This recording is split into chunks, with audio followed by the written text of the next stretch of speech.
Hello, class of 2021.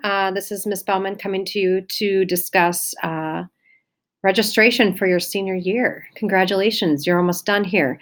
So let's try to get you through. Quickly, registration information starts today, January 23rd, and then the deadline is January 31st. So today the window opens for you guys to make your selections for your courses for senior year. And then that window does close on January 31st. It becomes much more difficult to make changes or to make selections after that 31st deadline for reasons that I'll go into in just a bit here. So the purpose of today is to give you more information, help you make selections, give you some things to think about, and encourage you to talk to others about making the right decisions for your senior year. You'll get a registration worksheet today after this video is done.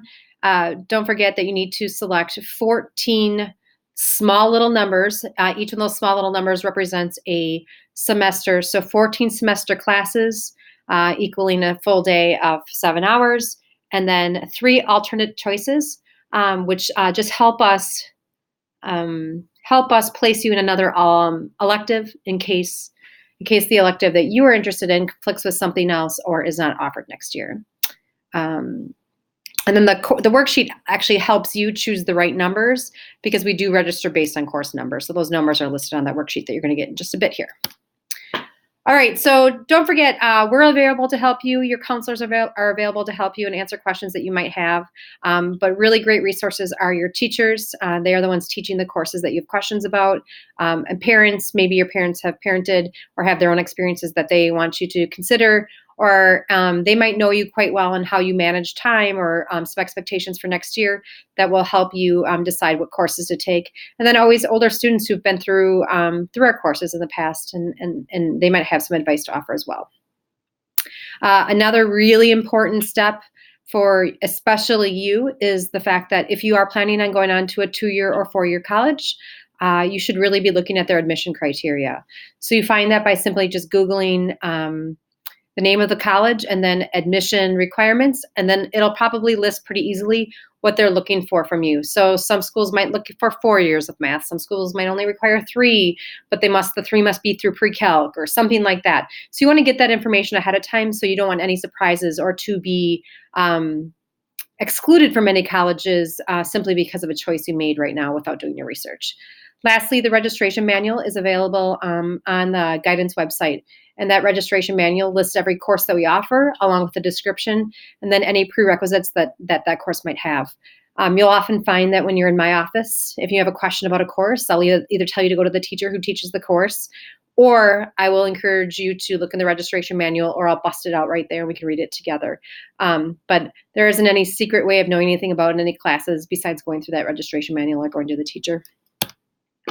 So don't forget, for senior year, you still have a required year of English, and that can be met by taking English 12, Advanced Comp, or AP Lit. Your English teacher you currently have will probably be a good person to ask as to which class you should take for your senior year. You do have a senior year requirement for social studies, and that is either split with Gov and Econ, semester 1, semester 2, Advanced Gov and Econ. And then if you take AP Government, that is a full year class, and you satisfy your social studies requirement through that full year of government. I believe Mr. Paul does do a quick econ lesson towards the end of that class, but it is solely focused on the AP Government curriculum. So then you just got to take a look at what you're planning for when you leave Mount Westonka. So you need to look at whether or not any colleges might require a foreign language or an additional year of math or science. And then we have requirements also that you might want to consider that need to be met sometime in high school. So the big one is often just the statistics. And so you have to take 3 years of math, but somewhere in those 3 years of math, you must have taken statistics. If you haven't, you can still take applied math, AP stats, and general stats to meet that requirement. We only require 3 years of science here. However, again, any future destination might require more, so you should take a look at what you should take to kind of finish your career in science here.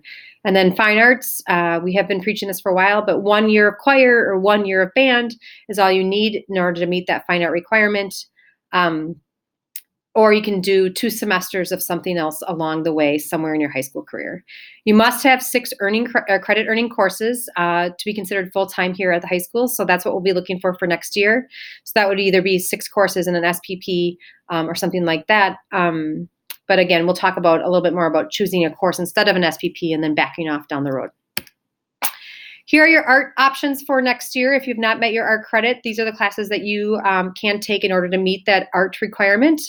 You'll see the categories up along the top. The courses listed in green here are ones that have an application or a prerequisite. So typically the prerequisite would be taking Theater 1 before Theater 2 or Drawing 2 before you take Drawing 3. STEAM does have an application. Just want to call out the new course that's being offered through the Theater and Communications category there. That's called Stagecraft. And instead of describing it, just want to let you know that that the course description is in that registration manual that we have on our website. Some of you might have taken Drawing 1 or Painting 1 in the past, and you'll find that you can take Drawing/Painting 2 down the road, and the prerequisite is met by either of those classes. That's also on your worksheet. Okay, so we talked about a few things to keep in mind when registering for classes, but there's a couple of things that we should just remind you of. Obviously, the high school graduation requirements. Obviously, you should be really focusing on what you plan to do after you leave Mount Westonka High School. But one thing we haven't talked about yet is just, this is the last opportunity in high school to actually just explore some interests that you have and not pay a tuition rate to take that. So if you have an interest in science or an interest in art that you haven't explored yet, we definitely recommend that you take a look at what you want to take and what's interesting to you, not what your friends are taking, just so that you can explore that a little bit more. I mentioned this before, but it's an important reminder. It's much easier to add an SPP into your schedule down the road if you don't already have one versus adding an SPP or having an SPP up front and then trying to add an elective. Some of you have encountered, I'm sure, in your time at Mount Westonka, a course that you wanted to take and we replied by saying it's full, or it conflicts with the course that you're already in, or you can't take it because you didn't meet the prerequisite. All of those things can be dropped down the road much easier than adding it in. So we would just recommend that you make your choices now, and we can always back off later on down the road. Make sure you just sign up for a challenging yet manageable course load. That's really important to me, especially for you guys as seniors. You have so many opportunities to take AP or advanced courses your senior year. But is it wise to fill your day like that? Probably not from a physical health or mental health standpoint. So really just make sure that you are pushing yourself in an area of interest, but maybe backing away in another area so that you aren't stuck taking all advanced courses and not having any time to, number one, enjoy your senior year, possibly work a job, or prepare to leave to go to a college or university in which you need to do college applications and write essays and do interviews and things like that. So please just make thoughtful selections now in January, not in August. We really need these numbers now so that we can make wise choices down the road, or wise choices budget-wise, and make sure you guys get what the majority of you need. So do your research now, please, so that you can not make changes down the road that don't always turn out very well. So like we said, future changes aren't always guaranteed, and we don't want you to be disappointed when you thought you wanted to take STEAM, but you didn't register for it or you didn't apply for it, and then in August you want to take it. It is much harder to kind of make that work for you, and I know that results in frustration for students at times. We do our best to honor your first choice selections for electives, but you know that in a small school that isn't always the case. So we really need you to identify alternate options in case of a conflict, or in case that course doesn't work out, in case it fills too quickly, that we have some alternates listed that you would take instead of a course. So possibly instead of announcements, you might take creative writing or something like that. Please, please, please fill that out in the registration portion of your day today in Skyward. We really need that information from you. So just remember that the registration now is open. It will be done on the 31st. You do this through your Skyward account. You'll be shown how to do that in a video in just a second. Make sure you identify those alternates. And now is the time to do your research and make your choices. It is much harder to do down the road. Thanks for listening.